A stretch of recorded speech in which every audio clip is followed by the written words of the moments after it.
मंडळी, खोप्रेमीमध्ये तुमचं स्वागत आहे। संध्याकाळची वेळ आहे आणि जेवणासाठी काय बनवायचं असा प्रश्न पडला होता। मग म्हटलं घरात चिकन आहे, आज आणलेलं होतं तर बनवूयात। आज खूप महिन्यांनंतर आम्ही चिकन आणलेलं आहे, नाहीतर घरी खूप कमी बनवणं होतं आधी। आमचं आधी तरी बनवून व्हायचं, पण आता खूपच कमी झालेलं आहे। म्हटलं चला इथे चिकन बनवूया। तर बोनलेस चिकन घेतलेलं आहे, स्वच्छ धुवून घेतलेलं आहे। त्यानंतर त्यामध्ये घातलेलं आहे 1.5 चमचा लसणाची पेस्ट आणि अर्धा चमचा 1 चमचा आल्याची पेस्ट। चवीनुसार घालायचं आहे लाल तिखट। तर इथे मी साधारण 2 मोठे चमचे घालत आहे लाल तिखट। हे खूप तिखट नाही आहे जास्त, त्यामुळे 2 चमचे घातलेले आहे। त्यानंतर पाव चमचा घातलेली आहे हळद, अर्धा चमचा घातलेला आहे गरम मसाला, 1 चमचा घातलेला आहे धनेपूड आणि थोडीशी मिरी पावडर घालायची आहे। अर्ध्याहून थोडासा कमी लिंबूचा रस घातलेला आहे मी, कारण नंतर पण लिंबू पिळणार आहे। पुदिन्याच्या ताकासाठी एक वाटण केलं होतं मी, पुदिना, कोथिंबीर, आलं, मिरची, तर ते पण थोडंसं 2 चमचे यामध्ये घातलेलं आहे। एक फ्लेवर छान येतो चिकनला मॅरिनेशनमध्ये। आणि पळीभर घातलेला आहे दही। शक्यतो दही घट्ट असेल तर जास्त चांगलं, पण हे एकदम इन्स्टंट मी करत आहे। सगळं व्यवस्थित मिक्स करायचं, तर तुम्हाला पाहिजे असेल तर व्यवस्थित मुरू द्यायचं। तर हे असं मॅरिनेशन व्यवस्थित हाताने मिक्स करून फ्रीजमध्ये झाकून ठेवून द्यायचं आहे। साधारण 2 तास जरी ठेवलं तरी एकदम मस्त चिकन बनतं। पण आता आमच्याकडे वेळ नव्हता तेवढा, त्यामुळे मग मी इन्स्टंट करणार आहे। भरपूर अशी कोथिंबीर घातलेली आहे आणि अगदी 10 ते 15 मिनिट फक्त मी बाजूला झाकून ठेवलं होतं। आणि त्यानंतर हजबंडने ठेवलेलं आहे इथे पॅन। ॲक्च्युली आजची रेसिपी ही माझ्यापेक्षा जास्त हजबंडच करत आहेत। कधीतरी अशी मदत मिळाली कुकिंगमध्ये किंवा घरातल्या कोणत्या पण कामामध्ये तर जरा छान वाटतं। आणि आता मी स्वयंपाक करते, तर थोडीशी मला मदत मिळाली त्या कामांमध्ये, त्यांनी मदत केली। तर काय होतं ह्यामध्ये, मदतीपेक्षा पण जास्त ना एक गप्पा छान होतात, एकमेकांसोबत वेळ घालवला जातो। इतर वेळेस तर आपण धावपळीमध्येच असतो, ऑफिसचं काम, घरातलं काम, मुलांचं, हे सगळं माझे छोटे छोटे जेव्हा मदतीच्या निमित्ताने का होईना जेव्हा गप्पा होतात, गोष्टी होतात, तेव्हा जरा छान वाटतं। एक सेपरेट वेळ काढण्यापेक्षा असा थोड्या छोट्या छोट्या गोष्टींमधून वेळ दिला जातो एकमेकांना, आणि तो सर्वात जास्त महत्त्वाचा असतो असं मला वाटतं। तर चिकन पॅनमध्ये ठेवलेला आहे, ग्रिल पॅनवर ठेवलेला आहे। तर इकडे हा पनीनी रोल आहेत, तर त्यामध्ये आपण स्टफिंग करणार आहोत। हे चव खूप छान लागते इथली। जनरली इकडचे पाव जरा स्वीट असतात, तर हा पनीनी रोल आहे, स्वीट नसतो। आपला जसा इंडियातला ब्रेड असतो, पाव असतो त्याची चव आहे याला, त्यामुळे आम्हाला जास्त आवडतो। तर इकडे त्याचा काही चिकन मॅरिनेशनचं उरलेलं आहे, तर ते दुसऱ्या पॅनवर ठेवेल मी, कारण एका साईडला लावलेला आहे मी कुकर खिचडीसाठी। साधी खिचडी लावलेली आहे मुलांसाठी, ते चिकन तर खातीलच, पण साधी खिचडीसुद्धा लावलेली आहे।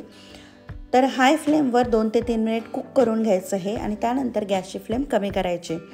बाहेरचं वातावरण बघू शकता, वाजलेले आहेत रात्रीचे 8:30 आणि उजेड भरपूर आहे। तर हे साधारण हे चिकन व्हायला 20 मिनिट लागतात। दोघी साईडने व्यवस्थित शिजू द्यायचं आहे, आणि मध्ये मध्ये त्याची साईड चेंज करायची, म्हणजे मग दोघी साईडने व्यवस्थित ते शिजेल। आणि अगदी गरज लागली तर थोडंसं तेल पण सोडायचं आहे, पण जास्त काही गरज लागत नाही। तर दुसरा पण तवा मी ठेवलेला आहे, आणि त्यावर सुद्धा हे चिकनचे पीसेस करून घेत आहे। ही स्टार्टरची एकदम परफेक्ट रेसिपी आहे। तुम्ही अशीच ही हिरव्या चटणीसोबत जरी खाल्ली तरी एकदम मस्त लागते। तर एका पॅनवरचा जो ग्रिल पॅन ठेवला होता त्यावरचं चिकन झालेलं आहे, मस्त व्यवस्थित शिजलेलं आहे। त्यावर थोडंसं बटर सोडत आहे आणि लिंबूचा रस पिळणार आहे। बटर सर्वात शेवटी टाकलं ह्यासाठी की बटर जर आधीच टाकलं तर ते खूप फास्ट जळायला लागतं, म्हणून। तर असं मस्तपैकी स्मोकी थोडंसं चिकन बनून तयार झालेलं आहे। एकदम इन्स्टंट बनतं, चव पण एकदम छान लागते। तर इथे मी पनीनी रोल होता तो मध्ये कट करून घेणार आहे, आणि त्यावर जे आपलं टोमॅटो केचप असतं ते स्प्रेड करून घेते।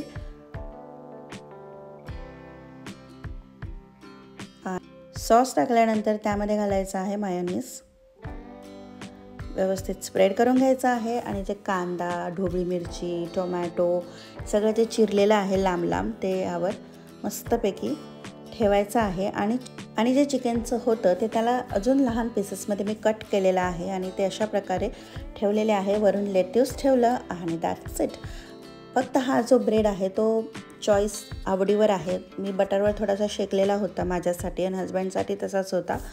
तर असं मस्तपैकी चिकनचं स्टफ पनीनी रोल बनून तयार झालेला आहे. चवीला एकदम मस्त लागतो. तर हे होतं आजचं आमचं जेवण. कधीतरी असं वेगळं जेवण जरा बरं वाटतं. जर तुम्हाला चॅनलवरचे व्हिडिओ आवडत असतील तर प्लीज चॅनलला सबस्क्राईब करा, व्हिडिओला लाईक शेअर कॉमेंट करा. जेवणाचं वगैरे सगळ्यांचं आटोपल्यानंतर किचन क्लिनिंग हे एक महत्त्वाचं काम असतं आणि रात्रीच हे शक्यतो मी करत असते. नाहीतर मग ना असं डोक्यात असतं की सकाळी उठून करायचं आहे हे क्लीन, किंवा सकाळी पण आपण मस्त फ्रेश मूडमध्ये असतो आणि जर असं उष्ट किचन किंवा असं क्लीन नसेल किचन तर अजिबात चांगलं वाटत नाही. त्यामुळे असं व्यवस्थित क्लीन करून झालेलं आहे. आणि आता वाजलेले आहेत रात्रीचे 9:30. सगळं व्यवस्थित भांडे वगैरे घासलेले आहेत, ओटा क्लीन केलेला आहे. आणि 9:30 वाजता पण तुम्ही बाहेरचा उजेड बघा आणि इंद्रधनुष्यसुद्धा दिसत आहे. तुम्हाला इंद्रधनुष्य दिसलं का कमेंट करून नक्की सांगा. त्यावरून विचार करू शकता की 9:30ला हलकंसं ऊनसुद्धा आहे. तर इथे मुलाची लुगड चालू होती. आता मी ब्लाइंड्स बंद करून घेते, कारण मुलांना झोपवण्यासाठी ना अंधार लागतो आणि हा उजेड येतच असतो. त्यामुळे त्यांना असं वाटतं की अजून दिवस आहे, आम्हाला झोपायचं नाही. तर ही जी साधी खिचडी करून ठेवली होती ती तर कोणीच खाल्ली नाही मुलांनी. त्यामुळे आता उद्याचा दाल खिचडा होऊन जाईल. तर इकडे सगळं मस्तपैकी माझं आवरून झालेलं आहे. आता एकदम लस्सी प्यायचं मन केलं, कारण आज मी केशर आंबे आणले होते. म्हटलं आज लस्सी करूयात. आणि उन्हाळ्यामध्ये कसं जेवणानंतर असं काहीतरी थंडगार प्यायला मजा येते. इथे पण आता हलकंसं वातावरण बदललेलं आहे, एवढी थंडी नाही आहे जेवढी असते. त्यामुळे चला म्हटलं आज लस्सी करूयात. तर इकडे केशर आंबा मी चिरून घेतलेला आहे. मिक्सरच्या भांड्यामध्ये घेतलेला आहे दही, त्यामध्ये आंबा घालते तुकडे करून. एकदम व्यवस्थित सगळं सालीचं पण मी काढून त्यामध्ये घालत आहे मी. आणि इकडे माझा बाळ ट्रायपॉड स्टँड कंटिन्यू हलवत आहे, सॉरी फॉर दॅट. आणि यामध्ये घातलेली आहे चवीनुसार साखर, अगदी थोडंसं पाणी आणि मिक्सरमध्ये मस्त फिरवून घेतलेलं आहे. आणि मँगो लस्सी झटपट बनून तयार झालेली आहे. त्यामध्ये घालत आहे थोडेसे मँगोचे चंक्स.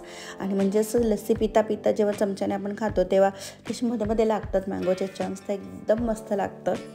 वरून घालायचे आवडतील तसे ड्रायफ्रूट्स आणि मँगो चंक्स डेकोरेशनसाठी. तर अशी मस्तपैकी मँगो लस्सी बनवून तयार झालेली आहे. आता आम्ही एन्जॉय करणार आहोत. त्यानंतर सगळं हे पण आवरलं, झोपायची तयारी. पण आता वाजलेले आहेत रात्रीचे 11 आणि रात्रीच्या 11 वाजतासुद्धा तुम्ही उजेड बघा किती आहे. आणि साधारण 11पर्यंत इतका उजेड असतो. त्यानंतर परत पहाटे 2:30 ते 2:45 वाजता परत उजाडतं. म्हणजे दिवस खूपच मोठा आहे आणि रात्र खूप लहान. असो, पुन्हा भेटूयात नवीन एका व्हिडिओमध्ये. आय होप तुम्हाला व्हिडिओ आवडला असेल. व्हिडिओ आवडला असेल तर चॅनलला सबस्क्राईब करा. पुन्हा भेटूयात नवीन